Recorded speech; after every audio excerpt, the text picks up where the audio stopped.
Hey, Jack Newcastle coming to you again from where else but the super cool space age labs of Newcastle Language Systems, where we provide first-class service in second language acquisition. We offer classes in conversational English, business English, and we can also help you prepare for those TOEFL, TOEIC, or IELTS tests you may need to take. Basically, we're here for all your second language needs. And welcome to our video on how to produce the f and th consonants. And even though I'll be speaking general American English in this video, the wonderful thing about f and th is that they are produced exactly the same in all English accents. As you know, for vowels we can get confused because there are differences between general American English and all the varieties of British English and all the other varieties of English that we hear around the world. But f and th will always be the same in every accent. So, can we get a big Yahoo for that? Yahoo! All right. So, before we begin, I have to tell you that in order to understand this lesson, you need to first watch our introductory video to the color-coded system, because it will, of course, explain how the system works. But to summarize the system, for this pair of consonants, f and th, we only need to remember two colors, and those are red and green. Why red and green? Because just like a traffic signal, they're going to tell us two things. And what are they? Stop and go. And the first thing you need to know about this pair of sounds is that they are produced in exactly the same place in the mouth, using the same exact motions and using the same exact techniques. Only one is voiced and one is voiceless. So what do I mean by that? Very simply, it means you are either going to vibrate your vocal cords or not. Voiced, vibrate, voiceless, do not vibrate. So, whenever you see a word in red in this video or in the accompanying exercise video, you are, of course, going to think, stop. Do not vibrate those vocal cords when producing the target sound, which in this video is red, stop, voiceless. Certainly, this does not mean to stop vibrating your vocal cords for the entire word. So if a word like third, right, it only means that the red is signaling a vocal cord stop for th and not the other sounds, which in this case are all voiced. Third, third. There may be some other words that have a mix of voiced and voiceless sounds, such as thirst, in which the sound is voiced while the th and t sounds are all voiceless. Again, the entire word will be in red, just to remind you that you need to make the th sound voiceless. The color, red, has nothing to do with the s and t sounds, even though they're voiceless too. So don't get confused. And of course, we also have our words in green. Green means go, and that means go ahead and vibrate those vocal cords when you need to produce that target sound th.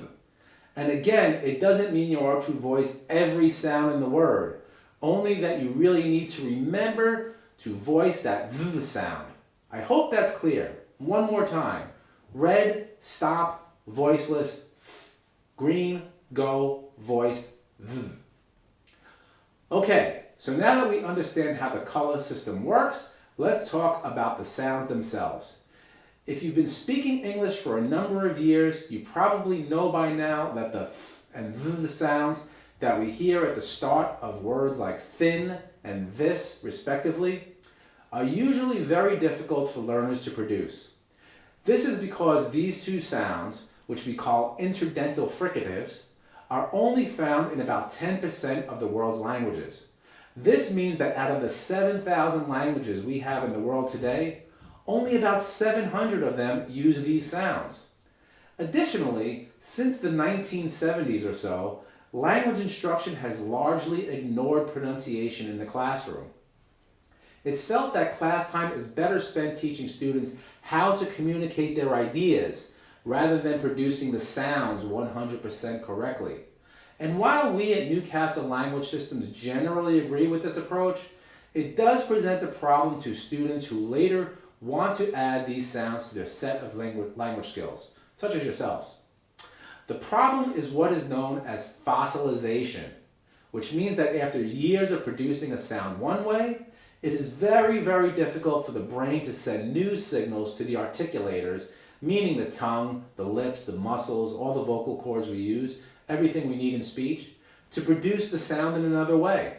So for example, if we have a native Mandarin speaker who learned English as a child and has always produced the s sound instead of the f sound at the end of a word like math, so it comes out mass, then it is difficult for that person to retrain the tongue and place it between the teeth to correctly produce math. The same is true of native French speakers who similarly use their native z and e sounds in place of the v and I sounds when saying the word this, so it comes out like zis. Through our color-coded lessons, though, we here at Newcastle Language Systems have helped many students overcome this fossilization to correctly produce the v and f sounds, which we will now look at. The first step to success is to understand tongue placement. The tongue has to be placed between the upper and lower teeth with the tip slightly sticking out, like this. Only the tip. So don't do this. No. Second, you have to make sure that the upper and lower teeth only lightly, and I have to stress lightly, press against the upper and lower part of the tongue. Do not bite down hard. Ow! We don't want any blood. Don't bite hard. Also, we need air to flow over the tongue and through the very narrow space created by the teeth resting on the upper tongue. Look at Harry here, where he has his tongue, right? Lightly, lightly. We need air to pass through it. Third, make sure your tongue is flat. Do not raise it anywhere in your mouth. Certainly not inside your mouth anywhere, or raise the tip. It doesn't matter. Don't raise it, as this will block the flow of air. If you can't breathe in, you're definitely blocking the air stream out. Watch. See, I'm breathing in through this narrow space right now. I'm not breathing in through my nose. But if I raise my tongue inside my mouth so that it's touching the top of my mouth, I won't be able to breathe. And so when I breathe out, the sound will come out like an explosion. Like that. And that's not what we want either. That's no good. Finally, fourth rule. Do not allow your breath to fill with cheeks. You don't want air here. Again, it's a narrow airstream that passes only over the tongue and through the space between the upper and lower teeth. You really have to direct it, okay? Like that. All right, so if you have your tongue in position, then the first thing we're going to do is to try to produce the sound for 10 seconds without stopping. So take a deep breath, place your tongue in position, lightly between the teeth, and start to let your breath out. Again for 10 seconds. Let's go.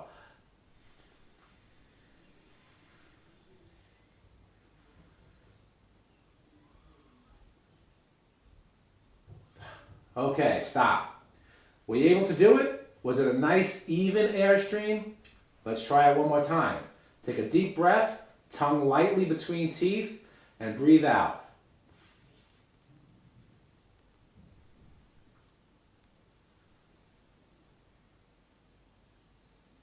Okay, we're done. If you're not getting it, of course, go back and try it a few times. But if you are, let's try a few words. Ready? Tongue between teeth, words on the screen, and we'll start with thin. Here we go. Thin, thin, thin. And how about thick? Thick, thick, thick. And let's try think. Think, think, think. Were you able to do that? If so, we could try a few words with the f sound at the end of the word. Words like math. Here we go. Math, math, math. And how about teeth? Teeth, teeth, teeth. Think you have it? You may find that producing the f sound at the beginning of words is easier than at the end of words. And this is normal for many learners. Through practice, though, many of my students have been able to add to their English skills the final f sound, as well as the medial f sound that we hear in the middle of words, like method and ethics. So I'm sure you can do it too. As I always say, though, if we really want to add the sound of a second language to our set of skills, we need to really concentrate on those articulators, really focus on the tongue, the lips, the vocal cords, and all the muscles we use to speak, in the same way that musicians and athletes know everything about their fingers and hands or legs. They know where to place them, they know how to move them. So again, you need to really concentrate on your muscles. Think about where your tongue has to be and place it there, because if you don't, the tongue will continue to use the old muscle memory that it has built up over the years, and it will automatically place itself in the same old position where it has been going since you started speaking. Well, speaking English, I should say. For some of you, the tongue might try to produce the s sound, and for others, the d sound, or some other sound in your native language, which is not what we want here. All right, so let's try all those words again. Let's have them up on the screen. Here we go. Thin, thin, thin, thin. And again, thick, thick, thick, thick. And how about math? Math, math, math. Let's try teeth, teeth, teeth, teeth. And how about those words in the middle? Let's have method, method, method, method. And ethics, ethics, ethics, ethics. Again, these words could be a little more difficult for some learners, being that it's in the middle of the word. Okay, so now that we've studied the voiceless sound, let's look at its partner, the voiced interdental fricative, which is the sound we hear in this. For many of my students, this sound has been a bit more difficult to produce than th, because not only do we need to have the same correct placement of tongue and teeth, we also have to vibrate the vocal cords. And to do that, we have to send a signal from the brain to the cords. But first, let's place one hand on the vocal cords in order to feel the vibration of the vocal cords. Ready? I want you to say ah, ah, ah. Feel that vibration? That's what we need for th. We need vibration. Okay, so let's try to make this sound for 10 seconds. When I say ready, you're going to take a deep breath, hold it, and place the tip of your tongue between your teeth, just like we did with the th sound. And then concentrate on sending a signal to your vocal cords, ordering them to vibrate. Ready? We're going to do it for 10 seconds now. Here we go. Take a deep breath, tongue in position, and let it out.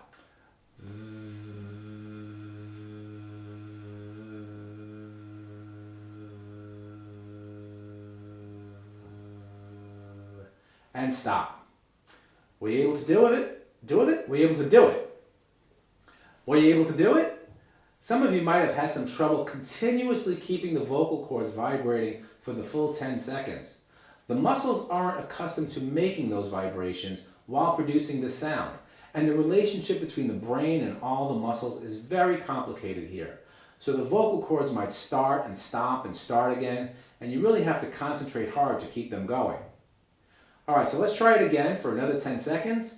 Take a deep breath, hand on throat, tongue in place, and go.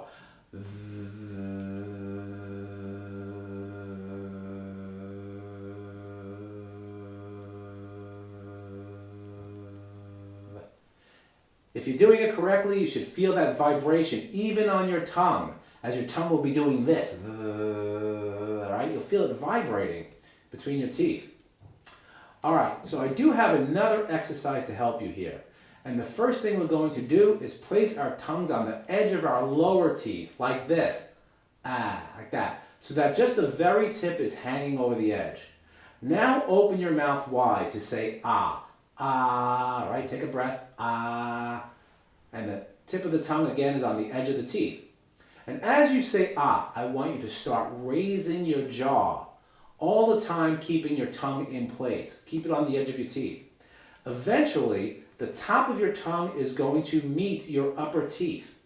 And when you feel it to start vibrate, start vibrating, right? When you feel it start vibrating, that's when you need to stop raising your jaw. Watch. Stop right there. Again, the tongue starts to vibrate and you need to stop. Think you got it? Let's try it together. Tip of tongue on the lower teeth, open wide, and we'll do this 3 times. Here we go.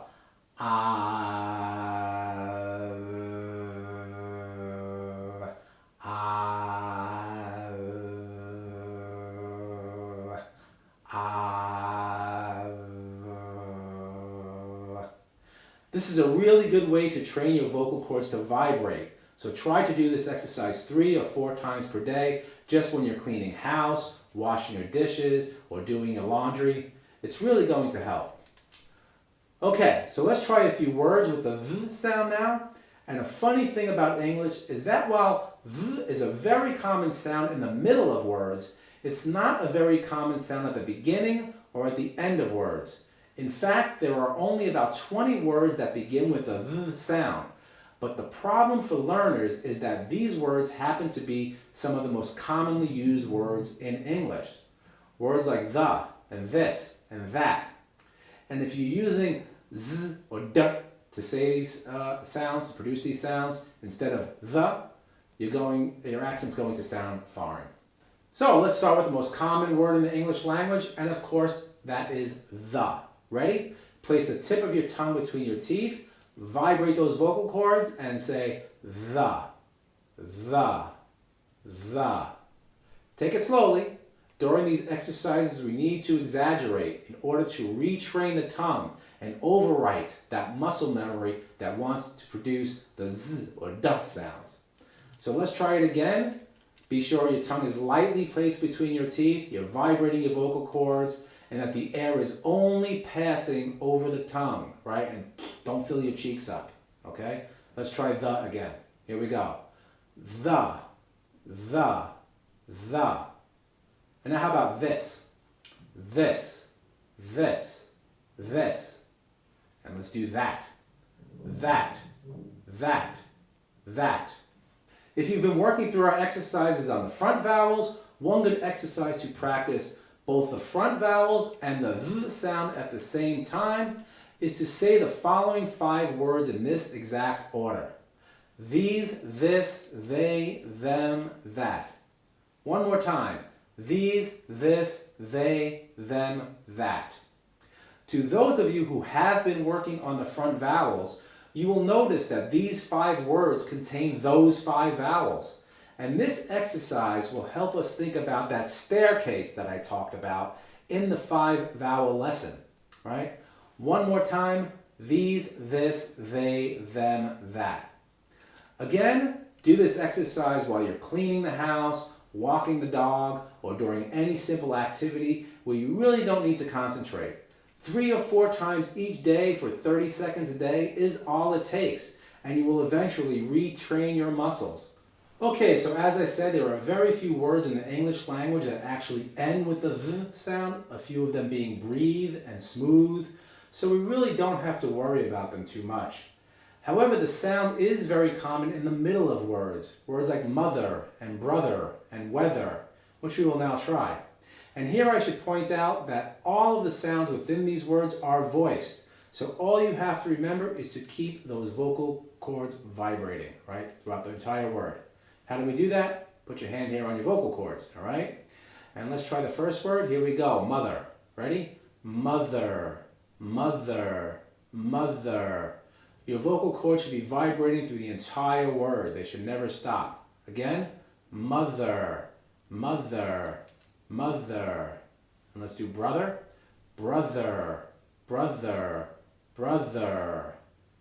Are the vocal cords continuously vibrating? I hope so. We'll do weather now too. Here we go. Weather. If you got it, great. However, let's not be angry with ourselves if we can't add these sounds right away. As a professional linguist, I can't lie to you, because as I said, due to this process of fossilization, adding the sounds of a second language is always difficult for adults. However, I have had many students who through dedication and concentration have been able to retrain their tongues and their vocal cords, and they now correctly produce the f and v sounds. So I'm sure you can do it too. Okay, now that you have the basics of f and v, you can watch the exercise video and practice by yourself. And I must stress that even if you believe you already know how to produce the f sound, be sure to work through the f exercises with your hand on your vocal cords while thinking about the position of your tongue.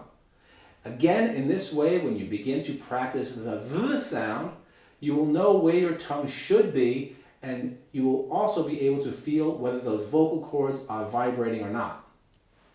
Of course, if you feel you still need some help after working through the exercises, what can you do? That's right, visit us at newcastles.com and schedule a pronunciation lesson. As I said, aside from accent addition classes, we offer lessons in conversational English, business English, and we can help you prepare for those TOEFL, TOEIC, and IELTS examinations you may need to take. Of course, unlike some other second language sites, all our lessons are always taught by highly qualified educators, many of them with master's and even doctoral degrees in fields such as language, linguistics, and education. So we go out of our way to find the best educators we can for you, and not just anybody who speaks the language. There are too many sites that do that. Lessons can be one-on-one if you like, but we can also provide group lessons. So if you have some friends or colleagues who would like to join you, we can accommodate up to how many? 3 students, of course, all for the price of 1 student. 3 for 1, it's going to put some money in your pocket, as I always say. So we hope to see you in class sometime, but in the meantime, good luck with your English studies, and remember to do that exercise. These, this, they, them, that. These, this, they, them, that. Be seeing you.